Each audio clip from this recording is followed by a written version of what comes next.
Hello and welcome to the Navigating Athlete Mental Health Insights into Athletes' Mental Health Issues panel. I'm so happy to have you here. I am Violet Kimball, the moderator for today. I'm currently pursuing a PhD here in neuroscience at Yale. My research interest is the sex differences underlying addiction, but not only am I a neuroscientist and a mental health advocate, but I was actually a former scholar athlete. I used to run track and cross country from kindergarten through college and was actually a D3 athlete. So being an athlete really helped shape the person I've become, for better or worse. So I'm excited to moderate this panel alongside these amazing panelists. First, we have Dr. Westwater. She is a cognitive neuroscientist who studies eating disorders and related conditions. She completed her PhD in psychiatry at the University of Cambridge. And in 2021, she joined the Department of Radiology and Biomedical Imaging at Yale as a postdoctorate fellow. Her research aims to categorize how environmental factors, such as stress and metabolic mechanisms, influence the neuronal circuits that guide eating behavior in illness and in health. Then we have Joetta, who is a world legendary icon in track and field, noted for being a 4-time Olympian. Joetta is the president of Joetta Sports and Beyond LLC, where she is respected as a premier keynote speaker and leading authority on motivational mental health, wellness, and achievement for audiences. Joetta energizes people to meet the challenges of the world around them. She skillfully weaves her compelling life story and strategies into the fabric of our daily lives. The thread is forever strengthened, touting why you can't afford to be competent and to aim high, achieve, and actively make an impact on the world. Joetta has also made her contribution to society as a respected businesswoman, as a critically acclaimed author, noted television radio personality, an advocate for health and fitness initiatives, and the producer of a popular perfume and body care product line fittingly called Joetta. Joetta has been inducted into the prestigious New Jersey Hall of Fame, and also among her long list of career honors, has been inducted into the USA Track and Field Hall of Fame, Lady Vols Hall of Fame, Star Ledger Women's Athlete of the Century, member of the Circle of Red, which is the American Heart Association, and spokeswoman for the Mayor's Wellness Campaign, and many more. Joetta has graduated from the University of Tennessee. She is the daughter of Miss Jetta Clark, a noted educator, and Principal Dr. Joe Clark is her father, who was portrayed by Morgan Freeman in the popular motion picture Lean on Me. And then last but not least, we have Tiffany D. Tucker, who was recently named to the Sports Illustrated 100 Influential Women in Sports. In her 40 years at the University of North Carolina, Wilmington, as the Deputy Director of Athletics and Senior Woman Administrator, she serves as the Chief Operations Officer. She is responsible for the day-to-day operations of the department. As a former women's basketball player at the University of North Carolina, Chapel Hill, women's basketball coach on the Division 1, 2, and 3 levels, and mental health counselor, Tiffany has made a commitment to empowering women, unapologetic leadership, and educating women in the areas of reliance and owning their power. As a former scholar athlete, I'm beyond excited to have these panelists here today to discuss athlete mental health. But before we jump into questions, I just want to briefly thank our sponsors, which are Rooted and the Yale School of Medicine Office of Diversity, Equity, Inclusion. So our first question is actually for Tiffany, and then you guys can follow up and answer. But what got you into sports? Well, Violet, first, before I even start, I wanted to say thank you for having us, and thank you for giving a platform to even speak openly and, like you said earlier, unapologetically about mental wellness and mental health. Thank you to the conference leaders for all of the hard work you all have put in to getting this thing up. Trust me, I know how hard it is. And of course, thanks to Yale for being the vehicle behind this whole thing. But you asked, what got me into sports? Outside of this Zoom box, I am 6'5". Both of my parents are well over 6 foot tall. But my dad wasn't an athlete. My mother was a track and field athlete, so Joetta and Violet, trust and believe, my mom definitely tried to push me towards track and field. However, I fell in love with basketball around 5 years old. And I played in an all boys league. And, I was the only girl. I was taller than all of the boys. And it was, just super awkward, but it was so much fun. It was an outlet. Growing up in the inner city, it gave us something else to do outside of going home and doing homework.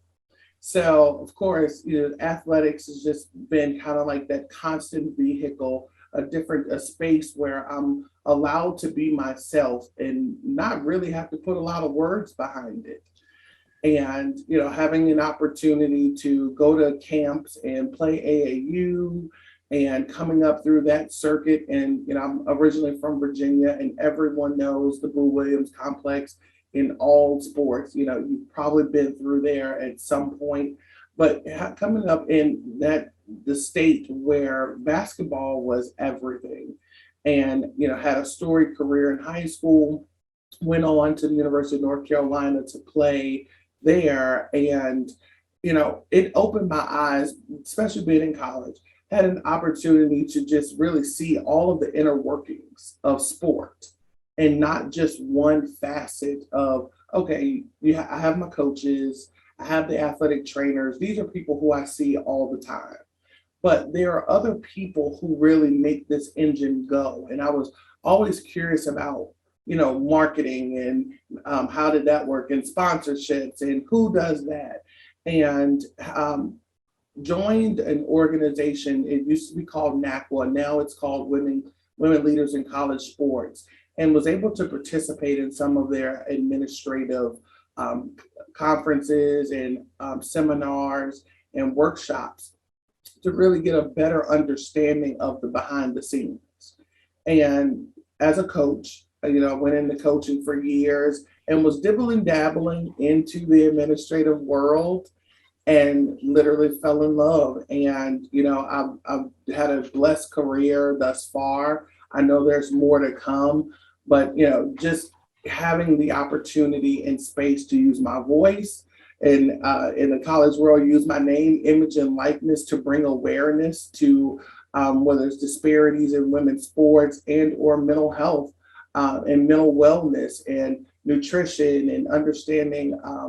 We just did a project with period poverty and bringing awareness to things like that. So athletics has just been that one vehicle that's been able to open so many doors for me. Wow, that's incredible. I know Joetta is, our 4-time Olympian on the panel, and not only just like you were a coach, I know Joetta was also a coach, and I was curious, what got you into sports, and how was that transition from being like an athlete to then coaching the next generation of athletes? Well, thank you very much, Violet, for asking that question. I'm humbled and honored to be on the panel with these distinguished women. Thank you, Tiffany, for sharing your story. And my brief story is basically in 1962 was when I was born. So if you're doing the math, I'm 60 years old. So let's focus back onto this conversation here. And my father, the late great Dr. Joe Clark, he wanted to dispel the notion that Black Americans could not run distance. Back in those days, Black Americans sprinted, and the Kenyans and African countries had the distance runners. My father said, "You're going to run distance." Back then, we didn't talk back, so we just ran distance, and that's how I got involved in track and field. I played other sports, but again, this is the 50th year of Title IX, so a lot of the sports that are now present were not around for me then. I like basketball, I played tennis, and we swam, but I really was good at track and field. So that's how I got started in track and field. And lucky for me, that distance at that time was only 2 miles, so I could handle that. And as I went through my career being a half miler, I realized that two things. One, if you got behind, your parents got behind you and supported you, you would be able to achieve greatness in track and field. And I did that. And the second thing was that track and field, as I later found out, was a way for me to go to college for free and to be involved in the sports industry. Like Tiffany said, it's more to track than just the coach and athlete. It's a $1 billion industry. And so I've been able to be part of that, dealing with the finances, the mental health, the building structure, the infrastructure of buildings. And so it's been really great. And I think that as a four-time Olympian, I always tell people, track and field, you look at us and you think, oh, it's easy, but there's so much that goes behind the preparation of being an elite athlete and sustaining that for over 25 years. Wow, that's incredible. I thought one thing that really I think people forget is being an athlete. Obviously, I think Tiffany touched on this nutrition, and I'm sure nutrition is something that's often talked about. Unfortunately, and I know my circle or friend group and athletes, a lot of people actually develop eating disorders in trying to navigate their diet. I was curious, Dr. Westwater, what are the harms in someone altering their diet and not knowing the real nutrition behind it when being an athlete? How harmful can that be for them? Thank you, Violet, for that question. And thank you so much for having me on this panel and putting a spotlight on such an important topic. So, of course, as an eating disorder researcher, athletics is very relevant to a lot of folks we see affected by eating disorders. And, one of the harms is obviously folks who are in individual elite sports. There are some sports that have a high focus on leanness, such as distance running or figure skating or wrestling even. And really, if the athlete and the coaching staff don't have appropriate psychoeducation in the risks of some of these coaching mentalities, there are several risk factors. So, of course, the development of disordered eating, which could be restrictive eating, or the development of bulimia nervosa, which is cyclical kind of binge eating and compensatory behaviors, is a huge risk. And another syndrome that's unfortunately very common is relative energy deficiency in sport, or REDS, which was formerly called the female athlete triad, which is broadly characterized by restrictive eating or low energy availability, osteoporosis, and amenorrhea, or the loss of one's period. But of course, they've renamed it because it can affect any gender and really has scoping effects on all of your physiology. And I think it's important to remember that a lot of people become really invested in sport early in development, in adolescence, when growth is so important. So some of the effects would be, of course, reproductive health. So if you're losing your period, there's important developmental milestones related to reproductive health that you're losing. But also a consequence is very low estrogen, which is critical for developing appropriate bone mineral density. So you see a really profound increase in risk for, again, osteopenia or osteoporosis and fractures or repeated injury. And another thing that can really follow on of the disordered eating behaviors is, of course, increased risk for an eating disorder, but also other psychiatric disorders like major depressive disorder, which is, of course, very common in young women. And anxiety disorders and other psychopathology. So there are some really important risks, and of course also cardiovascular risks, kind of the list goes on. So it's so important that everyone's aware of the risks, and that also there's appropriate screening and treatment available to athletes. And I think that's something that this type of panel is so important to bring awareness to, really kind of the lack of screening, particularly in younger athletes. Yeah, and I think the point of when you're a young athlete, your sport is kind of your world. I think Tiffany said you got to not do your homework. It's really fun. You get to hang out with your friends. But I was curious how our former athletes felt about the effect winning and losing had on your mental health growing up, and maybe as an older athlete, say middle school, high school versus college. Well, thank you. It actually was the reverse for me, because I won when I was younger and I was undefeated in high school. It wasn't until I got to college that I lost a race. And dealing with that was difficult, because not only did I lose the race, I lost the race to my teammate. And I go from being the best in New Jersey, in the country, and then I go to my college and I get beat by my teammate. So now I'm not even the best on my team as far as time was concerned. And if you go back to the 1980s, there was no one to talk to. And if you talk to your parents, I had a very strict household, they were like, get over it, figure it out. You can't keep calling me, figure it out. If she's doing it, you can do it, stop competing against her, all of these things. So I developed a tough skin, and I didn't really open up to go to talk to anyone, because at that time, everyone would give me the same answer, which was, get over it. You're here. You're not going to go into a portal system to transfer what you have now. So we just had to stick it out. And it was tough for me because I wanted to win. It was tough for me because I was always number one. But the tougher thing was to be able to tell myself I can do it when in fact I was not getting it done. I was running well, but I wasn't winning. And then as I got to my junior year in college, I figured out that I can't assign and attach winning to my who I am. So I am a winner by putting in the work. And once I got to that point at 21, things got a little bit better for me, but it took a long time to get there by myself, not having anyone to talk to. And then I realized that, Joetta, stop beating yourself up, relax, and things will happen. And when I did that over the next course of my career, I was able to deal with wins and losses because I didn't assign and attach who I was to my accomplishments or lack thereof on the track and field. So good. Wow, that's a great mindset shift. And honestly, 21, most of us are still trying to get there. But I was curious, Tiffany, as someone who was an athlete and again, a coach to the Division 1, 2, and 3 level, you had to be working with athletes like Joetta, who you were used to winning all the time, and they got to a place where they weren't, but they were still doing amazing work. And how do you coach an athlete who's struggling with their mental health, I guess? Well, Violet, it's funny, and I truly believe I'm huge in my faith, and I'm truly grateful that God put me in certain places before I became a coach, so that I was able to manage and understand mental wellness at a very early, early age in my career.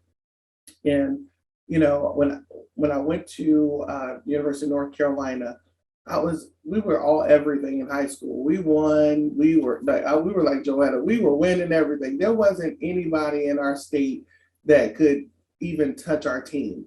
However, my freshman year in college, I tore my ACL. Wow. And this was the first time that life had literally slapped me in the face. Maybe I had a sprained finger or I tweaked a little ankle and was able to get back in the game. But this was the first time I literally had been slapped flat on my butt. So, having the opportunity, and I'm just so grateful even for it, to go through such adversity early, gave me an opportunity to see my coach, my staff, the staff, everyone at the university in a different light. And I use the term, I kind of became a student coach, and I found a different role because for the last, 10, 15 years of my life, my role had been, I was a post player. I was someone who was always like pushing the team. Let's go, we can do it. I was an awesome person in the weight room. I love lifting weights. I love doing all of those things. And that had been taken away. So my brain going through how do I shift? How do I adjust? What does the pivot look like? I was able to go through at 18 years old.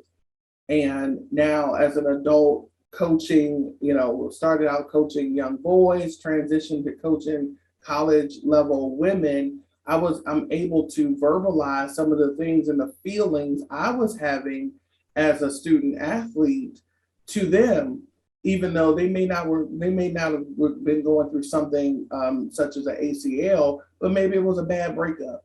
Maybe it was not getting the grade on the test that they thought that they were going to get.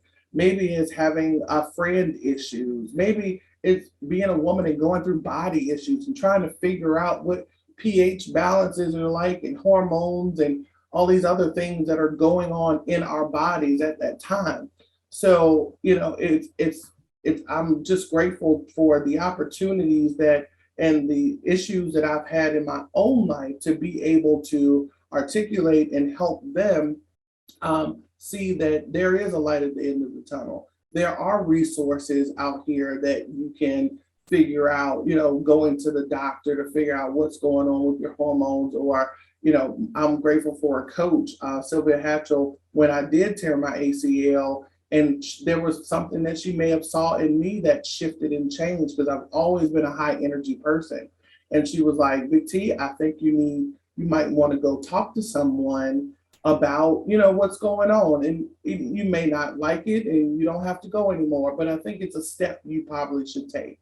And, I went a couple times and I realized that my role had changed. There was a life pivot. There's something for me to get out of this. And like I said, I became a student coach, and those skills, the discipline that I had to have to get back on the floor, being someone to have to sit on the sidelines and cheer my teammates on, or be, on the bench. And when my teammates come out of the game and talk about scouting report and strategy, these are the same things I was able to give to my own players when they were going through their own personal situations. So I live my life in transparency, and I've always been that way. And I hope that it's helped them grow, and I hope that it's helped them not have to go through some of the same valleys as low as I did at one point. Wow, that's incredible. I know I was never a star athlete like you guys, so I didn't have to deal with these types of things. Sally, you are a star. But one thing I did suffer from, which maybe if you're not as elite as you guys, is pre-race anxiety. And I was curious how, if you guys ever had to deal with that before a race, getting super uncomfortable, and maybe even I was curious to ask Dr. Margaret Westwater, actually, if we know why, like before a race, you may actually like not want to eat anything, or after a really good race, you may find yourself not wanting to eat, even though you just expelled all these calories running or competing in whatever sport you did. Is there any reason why that may happen? And is that good or bad? Yeah, that's a good question, Violet. I think that there's probably many different explanations for that. Obviously, if you are anxious, many of us when we're anxious, our anxiety or our appetite bottoms out, right? And if you have your adrenaline racing, your body's really not in a state to want to digest food. But I mean, tying back to one of my other areas of research, which is really looking at the effect of psychological stress on eating, you really do see that some folks, just when they're feeling stressed, they're more likely to want to eat or less likely to want to eat, whether or not that's right before or after a race. But I will just say that, following extreme exertion, it's super important to replenish your energy. Like glycogen stores need to be replenished. It's really important to eat. And like Tiffany was saying, as her experience as an athlete, it's so important that coaches, reflect on what they went through to kind of encourage these appropriate dietary patterns in their athletes. But yeah, I think, I was nowhere near as elite of a runner as anyone else in this Zoom call, but as well, I definitely experienced that anxiety when I was in high school running too. So do you think it's quite common and can be important, a motivating factor? Sometimes anxiety, we can reframe how we view it, and it's an opportunity to develop new skills and to overcome something. And I will pass this on to Joetta, since I see she has her hand raised. Thank you very much, Doctor, for swinging it back to me. I wanted to comment on anxiety because it doesn't matter if you're an elite athlete or an aspiring athlete. It doesn't matter your talent level. Anxiety is real. And I always tell my student athletes and people that I speak with that there's nothing wrong with having anxiety, especially when you're competing, because it lets you know that you're at a competition. You're getting nervous. You're not at practice anymore. So you have to turn it up a notch. What happens, however, is when you're so anxious that you cannot move, you cannot function, and then you become pessimistic in that I can't do this. All of the endorphins are moving in a way that are not firing so that you can be proactive and race. It's stunning your activity. So what I tell people mentally is that before you go into a competition, visualize everything. Write down in your journal what it is that you want to do. Visualize it. And when you start to sweat or your heart starts to beat faster, you get to a point where when the gun goes off, you just kind of stand there. Focus on those points that you wrote down. And I always say, in order to be successful and mentally in a competition, don't worry about what anyone else is doing. You put the work in, you've been prepared. So focus on what you have to get done. And I think that helps you through being anxious, because I know at a collegiate level, at an Olympic level, at a world championship level, and when I'm now doing a 5K locally, I get more anxious doing the 5K locally than I did at doing the competitions, because one, I'm not in shape anymore. And there are people my age that can beat me, and I want to win my age group. So now I'm anxious about, get this done. But because I am now focused on the reality is that I'm not that level athlete anymore. So reality focusing on where you are at that point in your life, write down your steps in your journal, and then execute the plan when it's time to compete. And I think that helps you with your anxiety. Wow, thank you for the advice. I was also curious. Joetta, hearing your story and then yours as well, Tiffany, I see how much the space of mental health for athletes has changed, where you really weren't able to talk about it and now you are able to talk about it.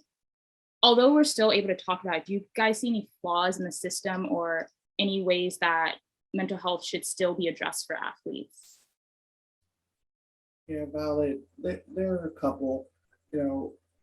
I'm currently at a mid-major institution, so it's not the North Carolinas of the world. It's not the Tennessees of the world, where resources it's a little bit more plentiful than at an institution like I am now.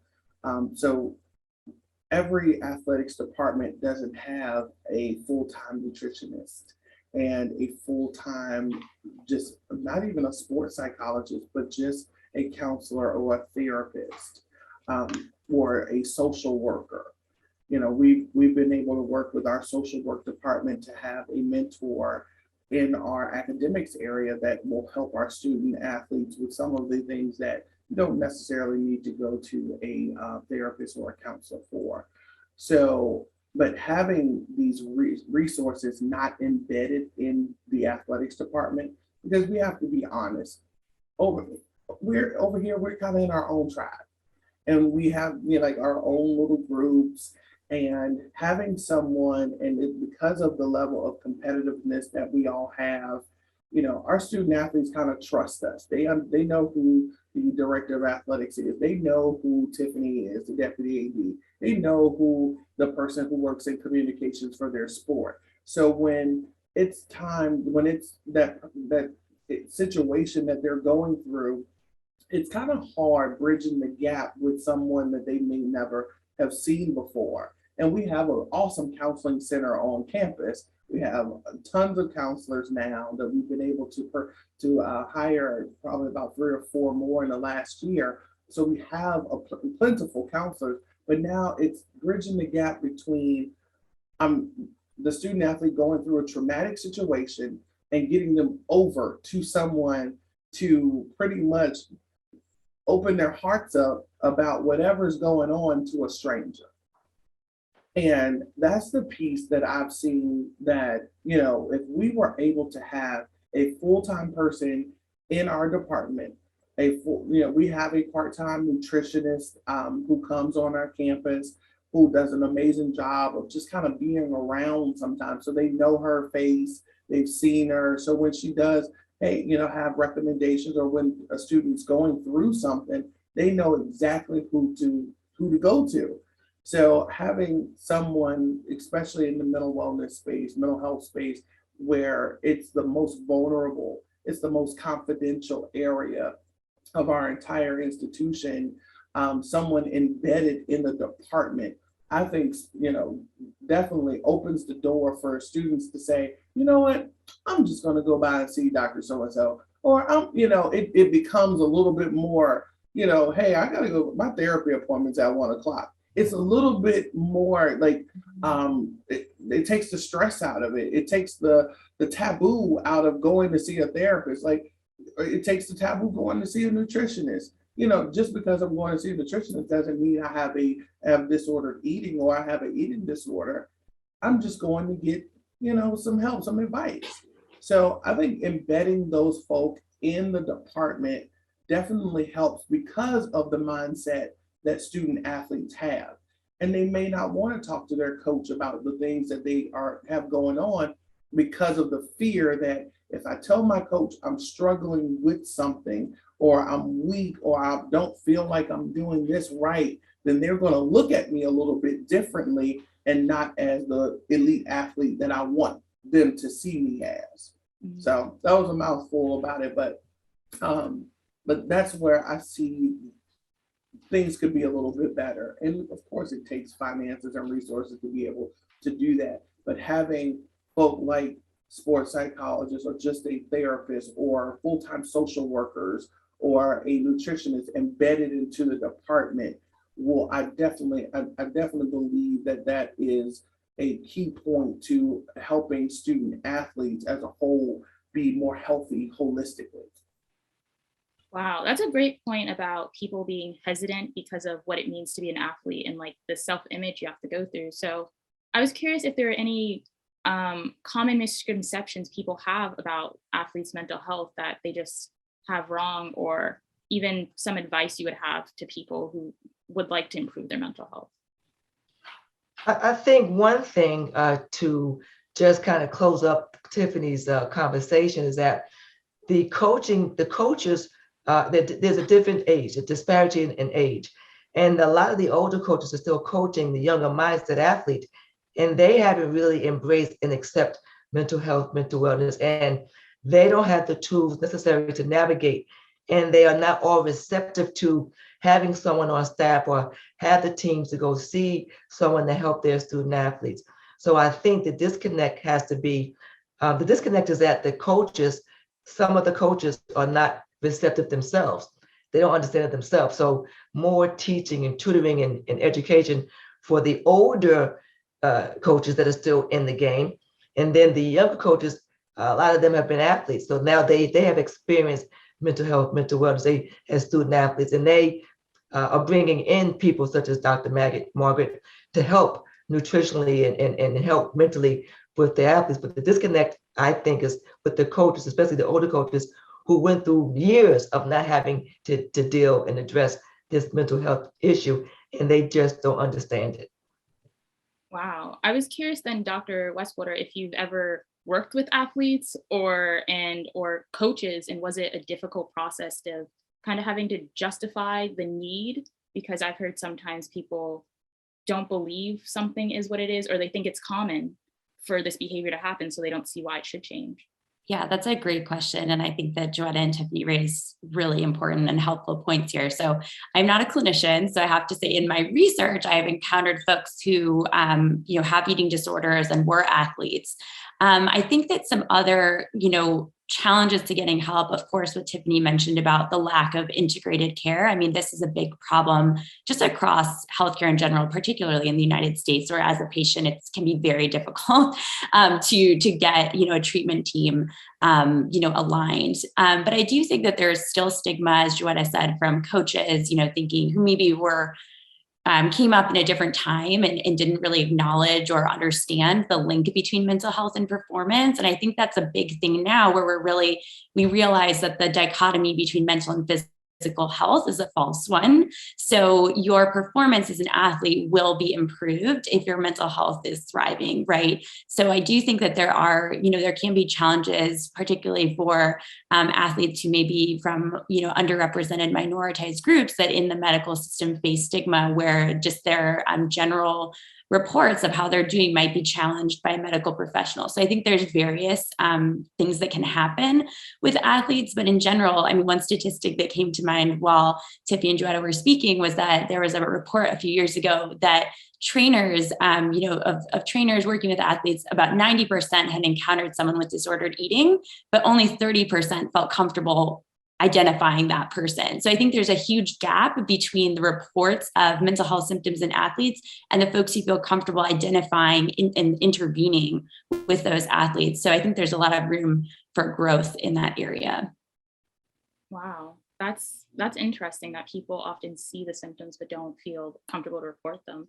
But Right. I know as someone who was an athlete and had friends who had disordered eating, it's like weird. You don't feel like you have the authority to do that, but Yeah. that's just interesting. I was Just really quickly, Violet. I think as Tiffany mentioned, she has such a close rapport with a lot of her athletes. And I think having that, or even just having other folks on your team where an athlete feels comfortable being approached by that person, and also giving people the skills of how do you approach someone where you realize they're suffering, you see a change in their mood, you see that they're withdrawn from their teammates. What's a positive and compassionate way to approach the athlete and say, I'm not putting you on the bench, but I want to improve your development and improve you as a person. So it can kind of be more about development rather than just performance driven. So I think that that's also, important to help give people the skills to really help athletes in that way too. Wow. Yeah. If I knew how to talk about it, definitely would have empowered me to do something. And I was curious, I know we talked a little bit about holding coaches accountable. And anyone who had a coach can speak on this, but do you guys remember any specific experiences where you wish your coach would have done something differently? And how should have they, handle that situation? Well, I'm going to go to, I made the Olympic team, my final team, with my sister and my sister-in-law, and we were coached by my brother. So we went 1, 2, 3. And at that time, I was 38 years old and definitely the weaker link. And I'm sharing this story because the coach was my brother and his wife was also in my event. I say my event because she moved up from the 400, which is 1 lap, to the 200, which is 2 laps. She was a gold medalist at the 400. Now she was getting older. He wanted to move her up. And then I had a sister, 15 years younger, who is now one of the best in the country. And having to navigate that team, I think that me being the older one, I don't think that I was given the direction that I needed. I was always, you could figure it out. You're the tough one. If anyone can make it through, you can do it. I had just had a major car accident, so I had to work my way back to getting into the groove. And it was always, Joetta can do it. Joetta, anyone can do it. She can do it. My sister can do it. And I think that I would have liked to have had some empathy, sympathy, some direction, as opposed to, she'll just do it. That's what she does. And that is, as an athlete at an elite level in sports and business, people always say, you can do it. Oh, you can handle it. And because they do that, sometimes you're not given what you needed to help you over the hump. And for me, with that team Clark, even though I did make the team, it was trying because I'm 38 years old. They are in really good shape. I've got to make this team. Everyone said we can go 1, 2, 3. And he's like, you've been there before, you can do it. And I think that as being my brother and coach, it was hard for me to talk to him as a sister and an athlete. But to answer your question, I wish that he and some of my other coaches would have said, you know what, she's a young high school athlete, she's a young college athlete, she's an older open athlete, but she still needs to be spoken to and given direction and given sympathy, and be able to have a sounding board to go back and forth, as opposed to letting me figure it out on my own, which I was able to do. But if they would have helped me, it would have made me feel better. And part of the team, as opposed to someone that's always leading, I needed someone that help me get through it as well. Wow, that's true. Oftentimes when you're the oldest or the captain, most senior, they lean on you to lead others, but you're still in need of guidance from your coaches. And it's very important for coaches to realize that athletes are people, and people sometimes need a place to de-stress and be able to have that open dialogue. That's very interesting. So then I was curious, as someone who was a coach and an athlete, Tiffany, do you remember something where you wish you would have done differently coaching an athlete, looking back with, as you get older, you just get more experience on things? Of course. Trust me, I wasn't perfect at it. But I wanted to hop back at the question Joetta answered, just about coaches in general. And I kind of put this in 2 boxes because I'm an administrator. Coaches are, I call them, they're experts at coaching. They're not expert mental health clinicians. They're not trained in any of, learning the signs and symptoms and all of, they're not. So to put 100% of the onus on coaches is, I call it unfair. Mm-hmm. But as an administrator, It's my job to figure out, are there resources out there that I can bring them to give them some level of education to help, you know, get in that gap of what they have no clue about and what's actually going on. Here at UNCW, we do QPR training. I want to say it's called Question, Persuade, and Refer, and it's suicide awareness training. And we have our counselors come over here, or, you know, to our offices, and we set up and we do, it's almost like a workshop. So all of our coaches, all of our staff is trained in QPR training. And they also talk about just other behavioral issues that student athletes may have, whether it's anxiety, depression, disordered eating, ways to kind of, you know, as a coach, because you're seeing them so frequently, how to pick up those signs so that, you know, like Joetta was saying, where her coach would have noticed, like, you know what, I need to put a little bit more focus on her. She's not just going to do it on her own or get it done on her own. So just having to get them that information, get them that education that they need, so that coaches can't say, well, I just don't know. Or some people just may miss signs in general. And then the other bucket is just simply empathy. Understanding that we're all human and we're not going to be 100% every day. But as a coach, it's your job to understand when I'm at 40%, when I'm at 50%, as opposed to the days when I'm at 90, 95%. You can tell just in my body language how I'm acting, how I may react to something. Am I withdrawing from the team? Has someone, you know, has one of my teammates came and said, well, you know, we had a team dinner and Tiffany, you know, she didn't attend, and then she didn't attend another thing that we had. It's something going on. And as a coach, you may want to circle back and say, hey, Tiff, like, everything good? You know, notice you hadn't been, you know, doing team activities, or you haven't been performing, or your grades are, you know, going down. That's where that coach's responsibility is. But I will say, I can't put 100% on the onus on coaches, because they're not educated and trained to see these things and to be able to help a student. But it is our responsibility as administrators to make sure that they have education and know where the resources are, so that when they do have student athletes that may come to them, and I'm saying may, because not all student athletes go to their coach. When they do come to them, they know exactly where to point them. So I put that in that bucket, but, you know, no, I didn't do it all correctly. And understanding where, and being very honest with myself, I wanted to, I share my stories with my students, but sometimes, you know, the age disparity, they think, well, you did it back in the day. Meanwhile, I was only like 5-6 years older than them, and not putting that in my brain and saying, oh, they think of me as the old coach that's talking about the way that she used to do it back in the day, and making sure that there's a level of relevance to, and there's a connectivity to what they're going through right now and the story that I may be sharing with them to help them navigate a situation. And, you know, I've had a student athlete years ago that suffered with a substance abuse problem. And, you know, it hurt my core, because I felt like there was nothing that I could do to help this student but send her to a resource. And there was a level of onus and a level of anxiety I had just around having to take my hands off of it and not being a part of the actual whole part of the process and the care plan and solution.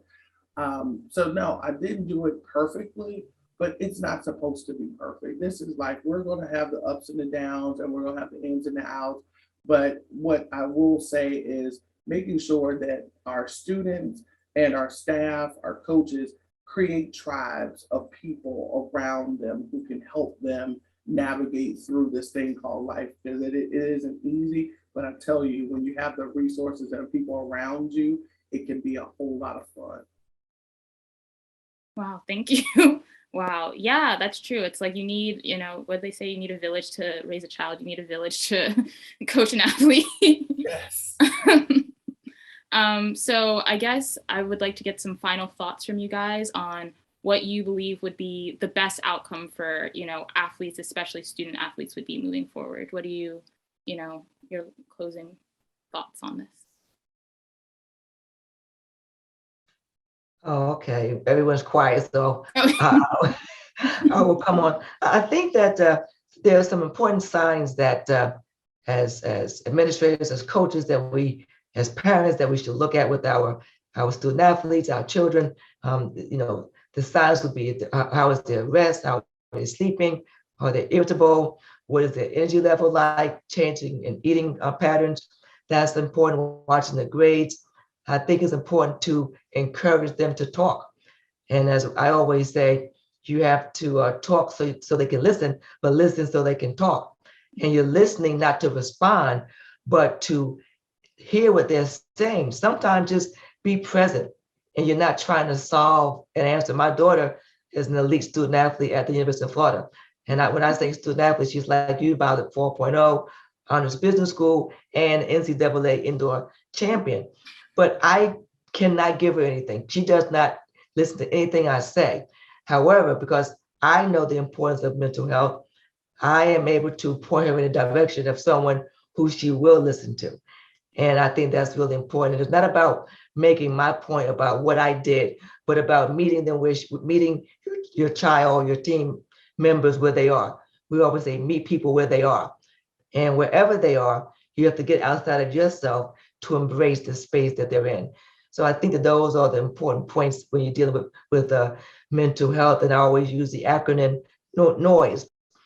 N stands for negativity, the O is for opinions, the I is for isolation, the S is for stumbling blocks, and the E is for education and also to endure. So the noise that we hear mentally about you're no good, or you're too good, or why are you doing that, or you shouldn't do that, or you don't look right, you have to adjust your eating habits, lose weight, gain weight, get stronger, get leaner. All of these things are noise. So we have to be able to help them navigate through all this noise and not be part of the problem, but be part of the solution.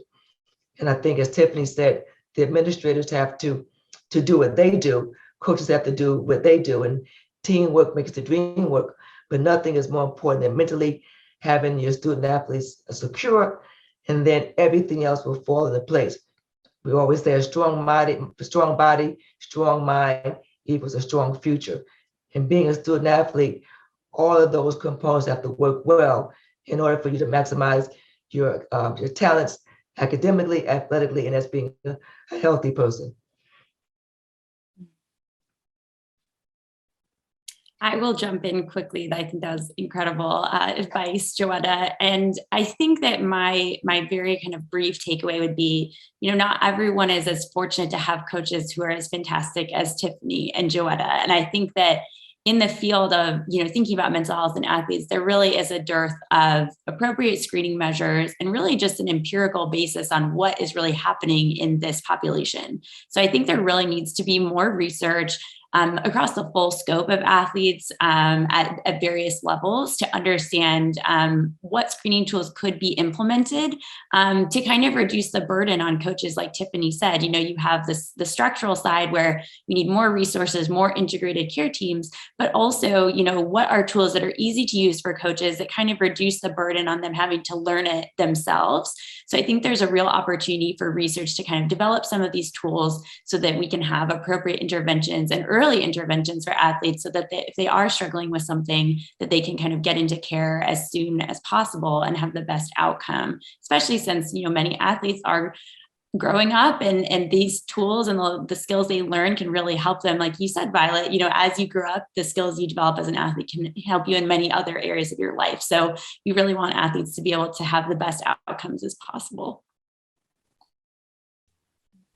And I'll just end by just saying we have to continue to normalize the language around mental wellness, mental health, disordered eating, anxiety, understanding that if we continue to use the language, we wouldn't have had this conference, 15 years ago, and be able to speak so freely and have all of these resources without, the work of Dr. Westwater and all of the other awesome people who are doing the research, who are figuring out how can we help, whether it's students in general or student athletes.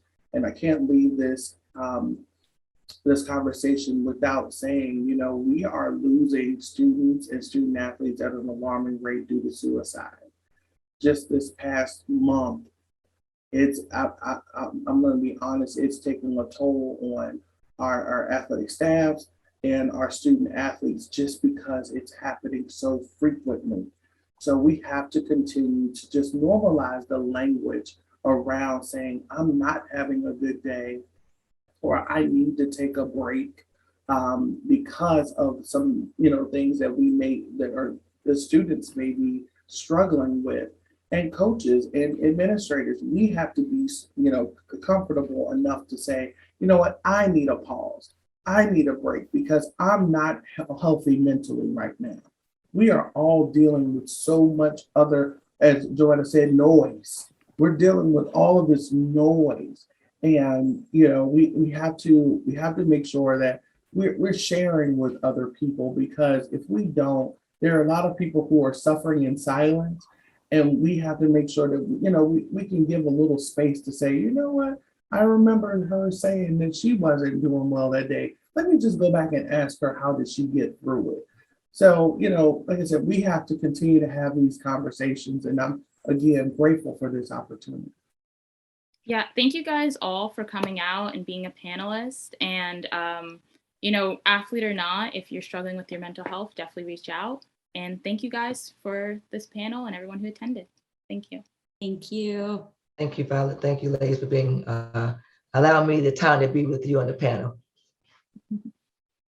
Wow, thank you all. I just want to take a very brief moment to close out the conference and to also do it in your presence. That was such an amazing talk. I can't believe these last couple of months of hard work have resulted in this amazing conference that has now come to this end, and all of us are so emotional, and we were actually describing it as you plan your whole life for a sprint, and when it's over, you're like, wow, I can't believe that all of it has come down to this moment. So I just want to take a couple of minutes to thank some very important people.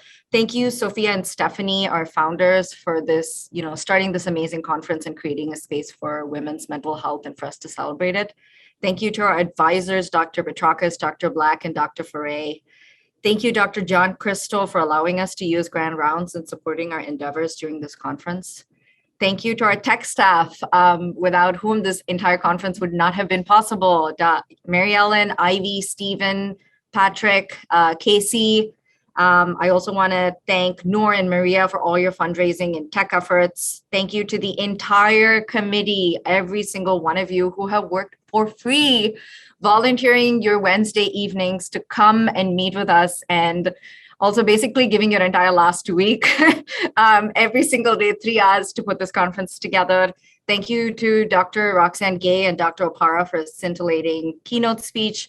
Thank you to every single one of our panelists who have taken their time, and every single session presenter, for sharing your thoughts and your research with us. It has been really valuable. Thank you to every single person that has attended this conference. I know it's not easy to take off a Friday and come early on a Saturday morning to attend these talks, so thank you. And last but not least, to my amazing co-chairs, Jake, Jasmine, and Aaron, you're all so amazing, and I can't believe I found my family, and this is the group moving forward. So with that, thank you. Bye, everyone.